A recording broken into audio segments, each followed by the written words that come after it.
She screeched like a banshee on espresso, slamming her clipboard against my mailbox as if it owed her child support.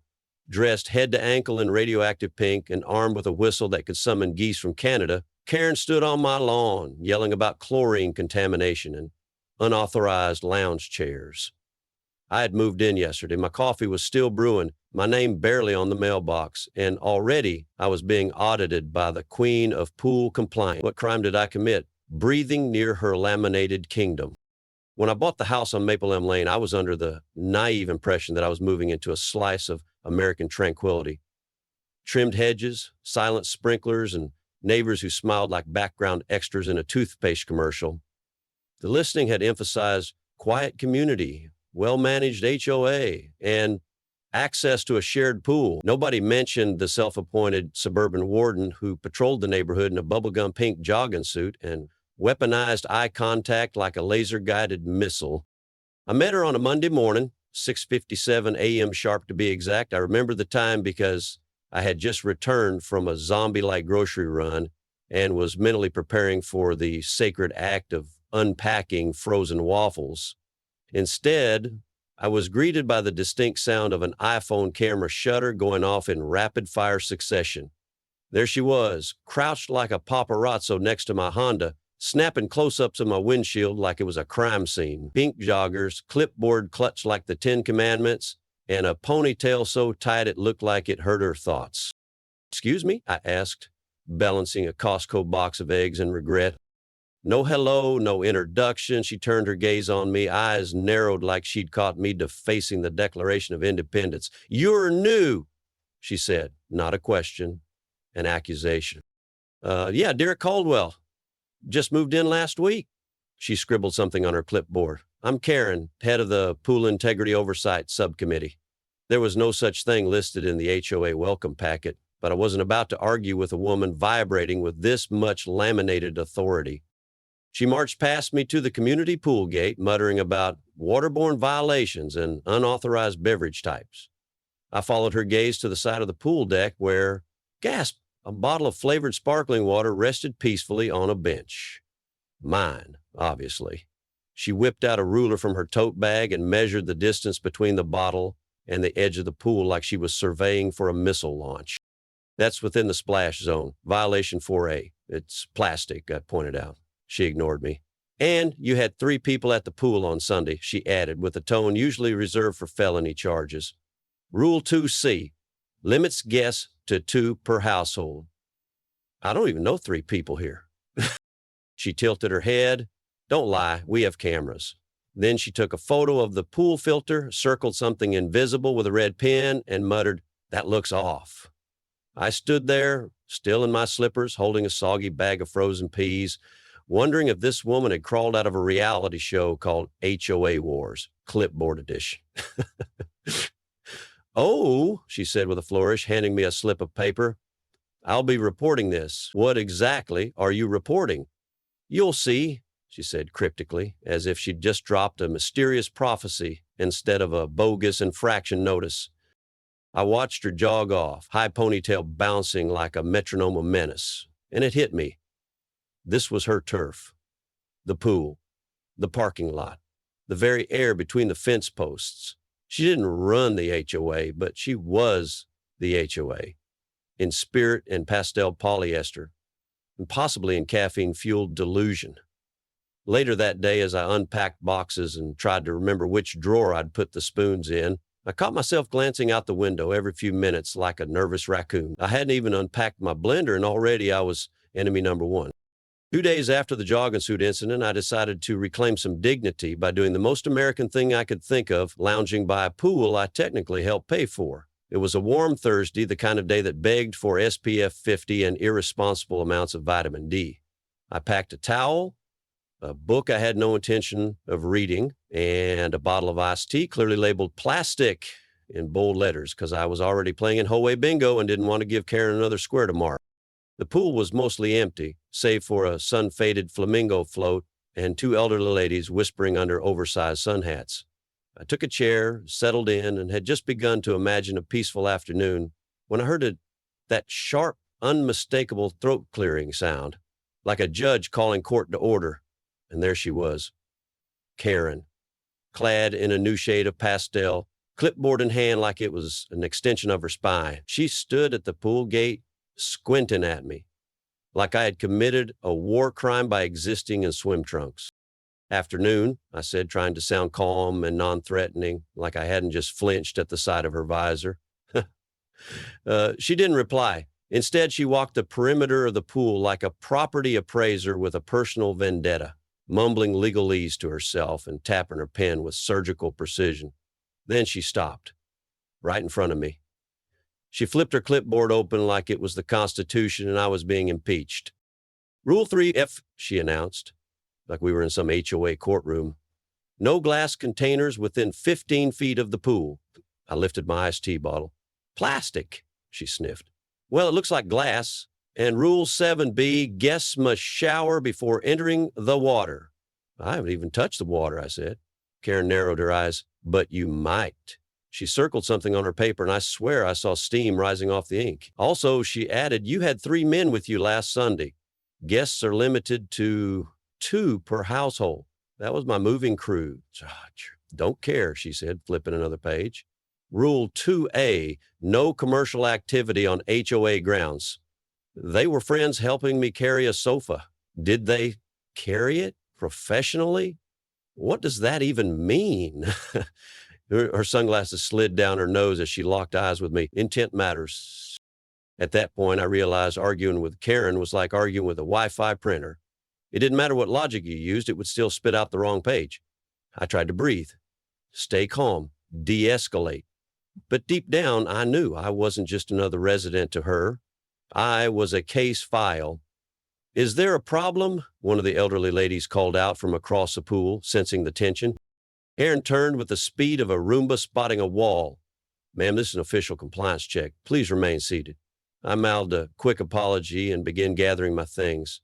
Karen watched me like a hawk, marking territory, pen poised, ready to jot down whatever nonsense her HOA gospel required. As I walked away, I caught sight of her adjusting the pool thermometer, because apparently water temperature was also a threat to civilization. I headed home with the growing sense that peace, like my iced tea, was something I'd have to enjoy in private. But just when I thought it couldn't get worse, I got a text from my cousin Mason. He and 2 of his buddies were coming to visit this weekend. All Navy SEALs, yeah, that should go over great. By Saturday afternoon, the heat was unbearable, and so was the anticipation. My cousin Jason had just pulled in 6'3", all muscle and somehow still grinning, like the boy who used to microwave Army men in our grandma's kitchen. With him were his 2 best friends from the Navy SEALs, Manny and Vince. They just completed a soul-destroying road trip from Florida, and all they wanted was to float in silence and forget the sound of car tires on asphalt. I offered beer. They asked for water. I suggested sightseeing. They chose the pool. We hit the community pool around 4:00 p.m. The sun was a soft gold and the water looked inviting, almost like it was apologizing for what was about to happen. Jason tossed his towel on a chair. Manny eased in with a sigh that sounded like retirement, and Vince did a backflip off the shallow end because apparently that's what Navy SEALs consider stretching. I was sitting on the edge, still drying my feet when it happened. There was the snap of a clipboard and the squeak of sneakers on concrete, the suburban war horn of Oak Ridge Hills. Karen had arrived.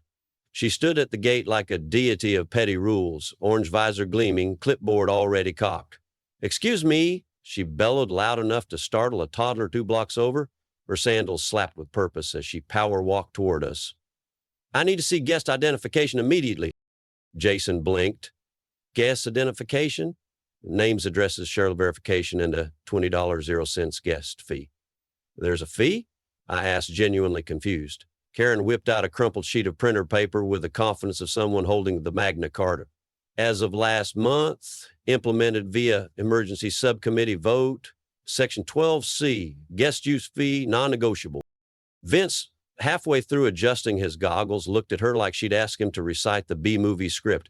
"Ma'am, we're just visiting him. He lives here." Karen's eyes narrowed. "And how do I know that? For all I know, you're vagrants impersonating veterans." Jason, to his credit, didn't immediately laugh. He stepped out of the pool, water streaming down his shoulders, calm as a monk, and asked, "Are you accusing us of trespassing?" "I'm saying," Karen snapped, "that you're unauthorized until proven otherwise, and I'll be calling the authorities unless identification is presented now." Jason walked over to his towel, pulled his wallet from the pocket, and flipped it open to a small metallic insignia. Subtle, but unmistakable to anyone who knew what they were looking at. The Naval Special Warfare emblem glinted under the sun like it was casting judgment. Karen stopped mid-step. You could hear the chlorine stop bubbling. Manny stood, crossed his arms, and added, "Ma'am, we're here to relax, not to be interrogated in pastel court." Karen's mouth opened. Nothing came out. Her eyes flicked between them, then to me, then back to the wallet like it had personally offended her. I could see her calculating whether to double down or retreat. Instead, she took out her phone, muttered something about escalation protocol, and began dialing, presumably the non-emergency police line. Vince shook his head, water dripping from his curls. "She's really doing it?" Jason sat back down on his towel, completely unbothered. "Let her. We'll wait." Me, I just gripped my water bottle and muttered under my breath, "Welcome to Oak Ridge Hills, land of the free, home of the clipboard." We didn't wait long. Karen had the uncanny ability to summon police faster than Domino's could deliver a pizza. Within 10 minutes, 2 squad cars rolled into the community lot, lights flashing like it was the 4th of July, but with more HOA undertones. The officers stepped out. One looked built like he benched SUVs. The other had the weary eyes of someone who'd once had to break up a fistfight at a PTA meeting. Karen marched up to him, clipboard clutched tight, posture screaming righteous fury. "Officers," she began, "these men are unauthorized, unvetted, and potentially dangerous. I suspect they're impersonating military personnel to access our pool." Jason raised an eyebrow. Vince muttered, "Is that a felony now, being too fit in a swimsuit?" The larger officer calmly asked for everyone's IDs. Jason obliged. Manny followed, still dripping pool water onto the concrete like a passive-aggressive sprinkler system. Vince, ever the polite one, handed his over and added, "Would you like my swim goggles too?" Aaron, meanwhile, presented a crumpled packet of HOA regulations that looked like it had been typed in Comic Sans and printed during a toner shortage. "See, Section 9AB, all guests must be pre-approved with 48-hour notice," she insisted, jabbing her highlighter-stained paper. The shorter officer scanned it, his eyebrow visibly rising. "Ma'am, this page is handwritten notes, and is that a coffee stain?" "It's official," she snapped. "No, it's breakfast," he replied. While they talked, I noticed a new arrival at the scene, a guy in a faded hoodie and ball cap, holding a DSLR like it was an extension of his spine. He moved with the confidence of someone who had covered 3 HOA meltdowns and a possum rescue in the same week. "Eddie from Suburban Scandals, you two," he whispered to me, grinning. "Heard Karen called in backup over pool intruders. Had to see it for myself." No, Eddie started recording. Full HD, wide angle. Karen spotted him and immediately spun around like a Roomba detecting danger. "You can't film here," she screeched. "It's a public area, ma'am," the officer said flatly. Technically he can, and just like that, her face morphed from smug to scorched. She tried hiding behind her clipboard. Eddie zoomed in. "This pool drama brought to you by laminate sheets and unchecked suburban authority," he narrated. "You think calling the cops on Navy SEALs was their worst idea? Oh, honey, we're just getting warmed up." Karen's accusations continued, but now lacked traction. Neighbors were gathering behind the fence, some filming, others just shaking their heads. The officers, now visibly tired of the circus, informed Karen that the guests were within their rights and that there was no law being broken. That should have been the end of it, but Karen doesn't do endings. She does sequels. The next morning, I received a text from Manny. "Dude, Karen chained the pool shut." Attached was a photo, a heavy steel chain wrapped around the gate, sealed with a padlock that screamed, "Hardware store, panic buy." Below it, laminated in true HOA warlord fashion, was a sign. "Pool closed until further notice. Trespassers will be prosecuted." There was no HOA logo, no board approval, just Karen's signature at the bottom and aggressive Sharpie. And just like that, the pool wars had officially escalated. By the time I got to the pool, there were at least a dozen neighbors standing around the gate like they were staging a polite but deeply annoyed protest. Kids clutched pool noodles like inflatable torches, while parents grumbled and snapped pictures of the laminated sign taped proudly to the padlock. "Who even has this much lamination equipment?" someone muttered. "Is there a black market for clipboard tyrants?" Karen was lurking about 10 feet away behind a hedge, pretending to water plants that hadn't been alive since the Obama administration. She was wearing her pastel tracksuit again, this time with sneakers that squeaked every time she took a step, like the world needed an audio cue for insanity. She kept peeking through the leaves like a squirrel trying to eavesdrop on a court deposition. Just when things couldn't get more HOA, a sleek black SUV pulled up like it was arriving to restore order in a dystopian parking lot. Out stepped Martha Jacobs, HOA president, actual authority figure, and the woman who once ran a bake sale with the efficiency of a Navy logistics officer. Her blouse was pressed, her heels were sharp, and her expression said she had exactly zero patience left for laminated nonsense. "What is going on here?" she asked calmly, scanning the chain, the sign, and the growing crowd. Before anyone could answer, Karen emerged from the bushes like a stage actor missing her cue. "Martha, I took action for the safety of this community," she declared, waving her clipboard like it was a royal decree. "Those men were dangerous. You weren't here, but I've—" "No," Martha interrupted, holding up a hand like she was swatting away a mosquito. "You do not have the authority to lock down a shared facility. That is a board-level decision, and this lock was not approved." Karen tried to interrupt, but Martha wasn't having it. She pulled out a ring of master keys and started trying each one on the padlock. None worked. Karen smirked. "I used my own," she said, with the smugness of someone who thought that was clever. Martha's nostrils flared ever so slightly. "Then you vandalized community property, and you're now in violation of multiple bylaws." She turned to Glenn, a dad in cargo shorts, who'd been recording everything. "Call a locksmith." Karen's face turned the color of undercooked salmon. "This is outrageous. I was protecting the pool. I saw unidentified men swimming. I was ensuring compliance." She thought the clipboard made her queen. Turns out it was just a glorified piece of cardboard. Someone whispered behind me. I didn't turn. I just smiled. The locksmith arrived faster than expected, maybe because word had spread this was turning into the HOA Super Bowl. He cut through the chain like it was a cheap keychain, and the sign fluttered to the ground. Kids cheered, parents clapped. Karen looked like she was about to bite through her own sunglasses. And then it happened. A soft-spoken, elderly man who until now had been silent stepped forward with his arms folded. "I remember this woman," he said. "She once called the police on my teenage grandson for wearing flip-flops that didn't match the HOA-approved color scheme." The crowd went quiet. And Karen? For the first time all day, she didn't say a word. By Monday morning, Eddie's video had already racked up more views than Karen had HOA complaints. And that's saying something. The title alone was gold. HOA Karen tries to arrest Navy SEALs at the pool. Instant karma ensues. Comments poured in like it was Reddit on performance-enhancing drugs. My phone buzzed so much I started to worry it was developing a personality disorder. Karen, naturally, did not take this well.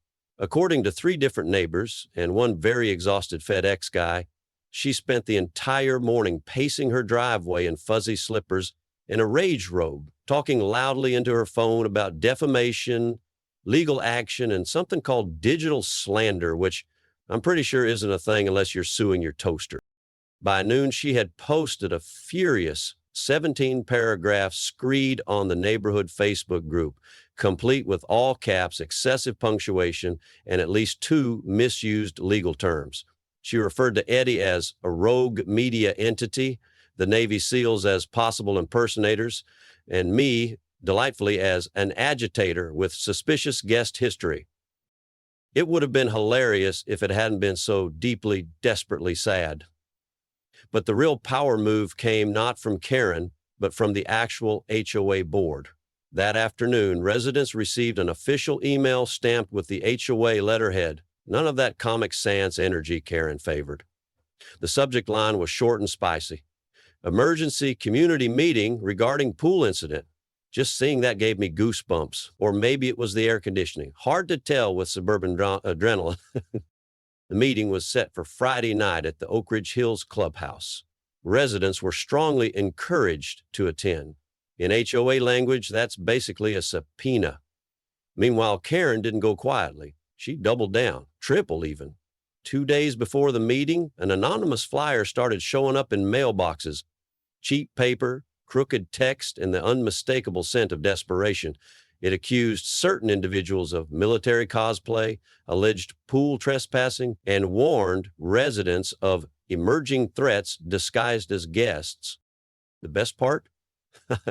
A blurry photo of Jason with the actual Navy SEAL circling him with red marker like it was a crime scene. He was holding a pool noodle. Naturally, people started taking pictures of the flyer, laughing, then posting those pictures online. The ratio of clown emojis to text was stunning. The day before the meeting, I passed Karen outside the mailbox cluster. She didn't make eye contact. She clutched her clipboard like it owed her money and muttered something about counter litigation. I didn't ask, because the thing about internet karma is it doesn't knock. It kicks the damn door open and lets itself in. By the time Friday rolled around, the neighborhood was buzzing, not just with HOA politics, but with something else. Anticipation.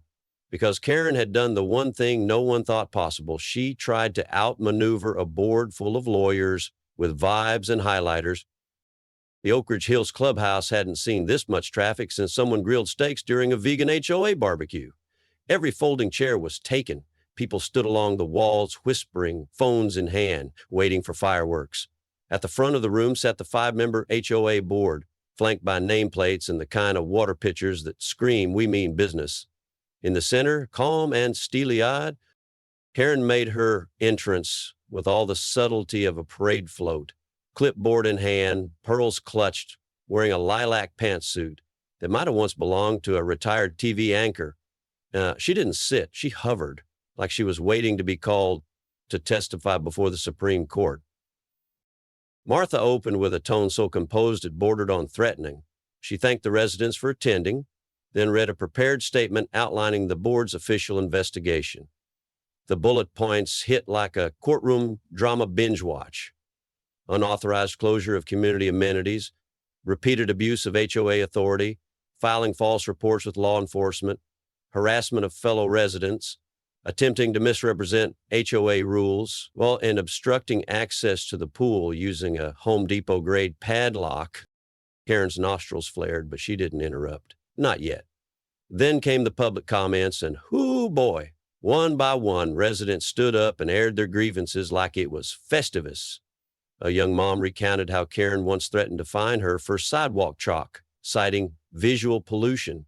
A retired vet said she told him his flag placement was too aggressive.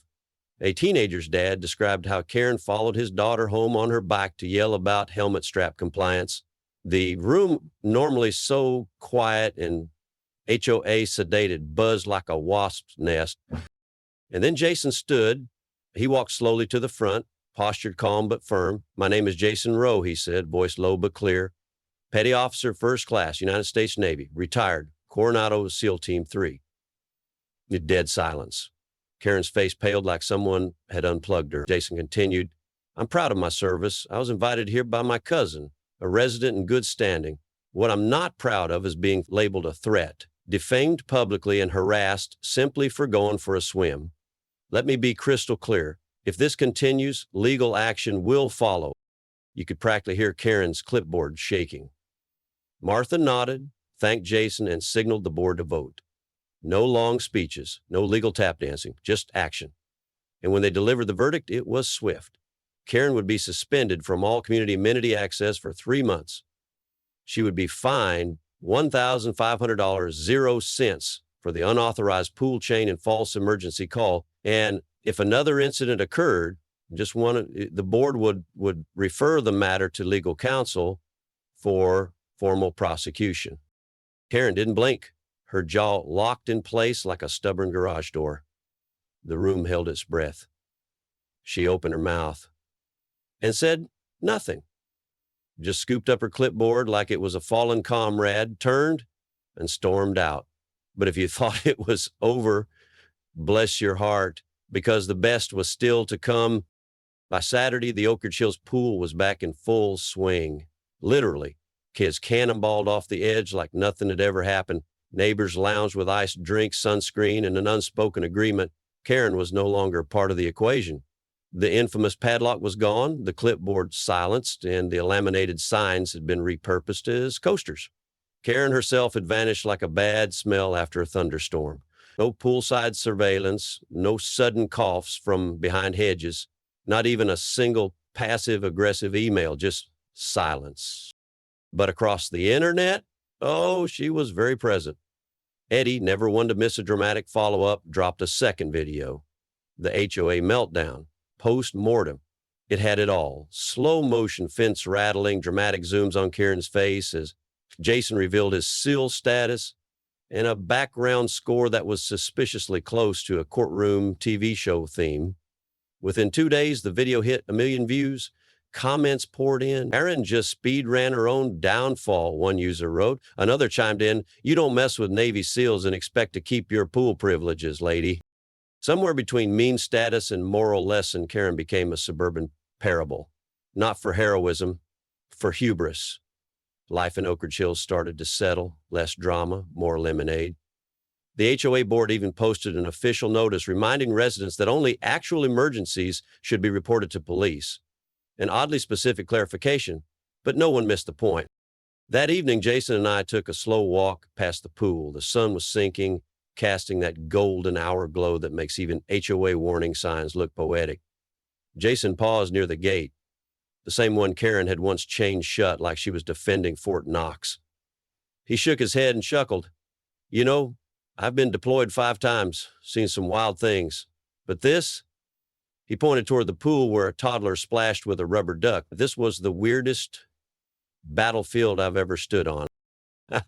I nodded, and somehow more satisfying. We didn't need to say much. The air felt lighter, like the whole neighborhood had exhaled. People were talking again, waving more, trusting that the next pool day wouldn't end with sirens or a laminated cease and desist. Weeks passed. Karen stayed low. Rumor had it she was appealing the board's decision, but with what legal ammo, nobody knew. Her clipboard sightings dropped to 0, HOA meetings ran on time, no one got cited for flower colors or bird feeder alignment.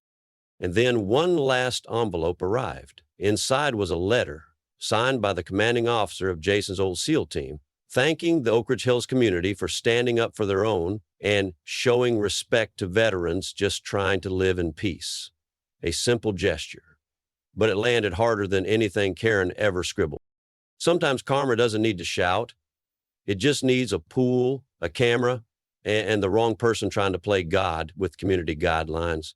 Because in the end, it wasn't the SEALs who made the biggest splash. It was Karen belly flopping into her own karma. Here's the thing, this wasn't just a pool fight. It was a masterclass in what happens when petty power meets collective patience and finally resistance. Karen thought rules were weapons. Turns out community is a shield. In real life, you won't always have Navy SEALs at your barbecue, but you can speak up when someone bullies under the banner of authority. Don't wait for someone else to call it out. Be the person who says, "Nah, this ain't it." Because when good people stay silent, the clipboards win. If this story hit home or made you laugh or roll your eyes or cheer at the end, go ahead and smash that like button. Drop your wildest HOA moment in the comments and subscribe for more tales where justice doesn't wear khakis and karma cannonballs into the deep end. Thanks for watching, you legends. Stay chill, stay sharp, and stay Karen-proof.